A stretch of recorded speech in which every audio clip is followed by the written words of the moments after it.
Suggest feilinə aid bir testimizə baxalım. Uşaqlar, suggest sözündən sonra birbaşa ing-li feil gələr. Ona görə mən A variantını çıxıram. B variantında going birbaşa ing-li feil gəlibdir. Bu variant doğrudur.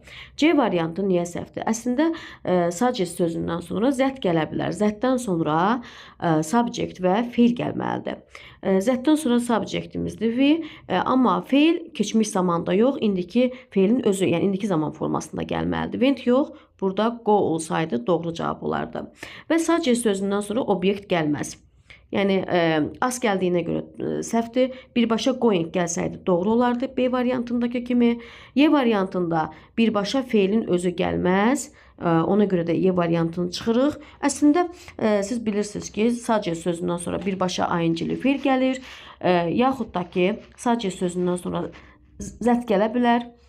Subject verb də gələ bilər. Ola bilsin ki, zət gəlməsə də olar. Amma suggest sözündən sonra subject verb gələ bilər. Yəni Y variantında tutalım